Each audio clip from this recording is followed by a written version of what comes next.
Hi, my name is David Bennett. I'm an astrophysicist at the NASA Goddard Space Flight Center.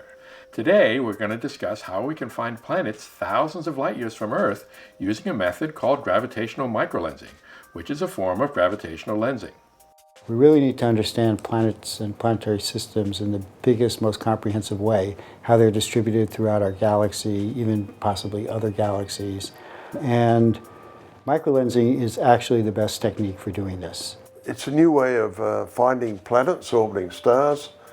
In fact, we monitor about 50 million stars every night, hourly. 50 million stars, that's quite a few. In '93 was the first microlensing event discovered.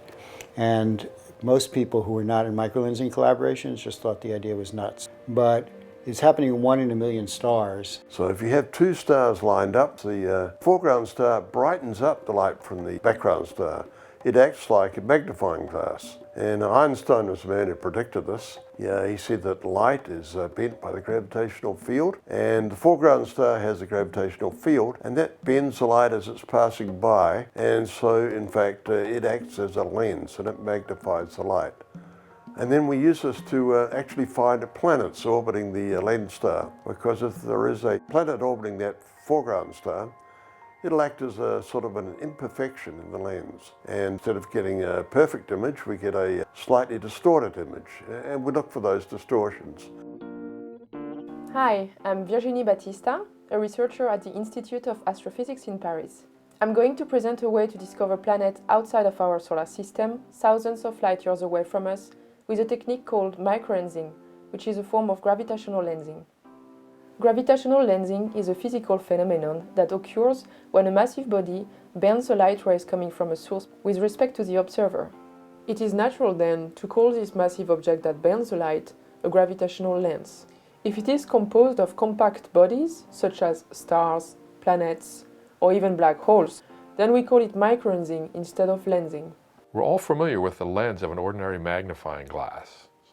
It's relatively flat in the center, but more curved near the edge. As a result, a light ray that passes near the edge gets bent by a larger angle than one that passes near the center.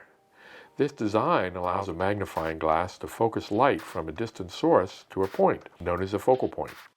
This pseudo-gravitational lens is designed to have the same light bending effect as a real gravitational lens with a mass at the center. It's relatively flat near the edge, but curved near the center, because the closer our light ray passes to the mass, the larger the bending angle. As a result, the gravitational lens focuses some of the light for an observer at any distance directly behind the lens. To simulate the gravitational microlensing effect of a planet orbiting a star, we add a second lens. This second lens is less curved to represent a lower mass object like a planet. The first lens has a sharper curve to represent the gravitational field of a star. This model demonstrates the gravitational microlensing method. The lenses we use to simulate the light bending effect of a massive object like a star or a planet are mounted on this stand. The lenses distort and magnify images of a background star represented by this marble. Because both the lens system and background star orbit through our galaxy, the background star appears to move with respect to the lens system. To simulate this motion, we roll the marble on this track. To see a microlensing event, we have to be lucky enough to have our telescope almost perfectly aligned with the source and the lens. In this setup, the video camera represents a telescope, like the MOA telescope that we use to observe the changing magnification. Two lenses can be mounted back to back to simulate a binary lens system, which is a system with two lens masses, such as two stars or a star and a planet. By adjusting the lens positions on our stand, we can model different planetary orbits. Here we show a video of the moving ball shot through our pseudo-gravitational lens. On the right, we have enhanced the contrast to better simulate gravitational lensing, where only the distorted lensed images are visible. In this case, we've chosen perfect alignment between the source track, the lens, and the observer. When the source reaches perfect alignment, the two images merge into a highly magnified ring image known as the Einstein ring. When the alignment isn't perfect, we still get two bright images near the location of the Einstein ring. A binary lens produces either 3 or 5 images.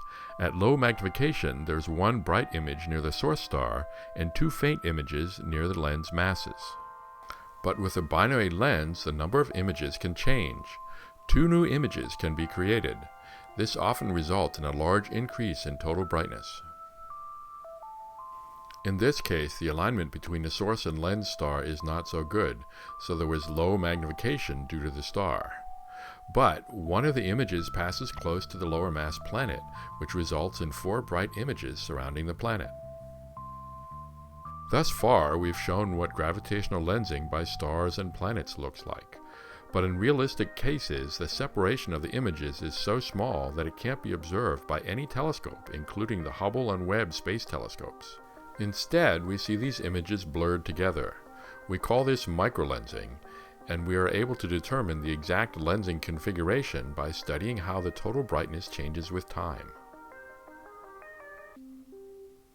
Our international team of astronomers has discovered the first circumbinary planet using gravitational microlensing. Very detailed observations from a network of 8 telescopes spanning the globe allowed us to determine the mass of this system. Here is the light curve of this remarkable microlensing event, showing how the magnification changes with time. It reached a peak magnification of nearly 700, but the low magnification portion of the light curve is also important.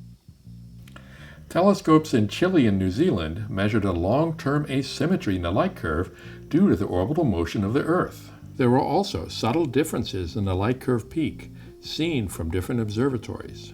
Northern Hemisphere telescopes in California and Hawaii saw slightly different light curve shapes than their Southern Hemisphere counterparts in Chile and New Zealand. Observations with the Hubble Space Telescope indicated that this system was not bright enough to be dominated by a single star of this mass. The precise measurement of both these effects revealed that the star and planetary lens system was 70% as massive as the Sun. But the Hubble observations matched the circumbinary planet model because 2 stars of 30 and 40% of a solar mass are fainter than 1 star of 70% of a solar mass. These stars have lower masses than any known circumbinary planet host stars, and our newly discovered planet, Ogle 2007 Bulge 349 LABC, has a wider orbit than any known circumbinary planet. This provides just a hint of the prospects that the microlensing method holds in finding types of planets that are undetectable by other methods.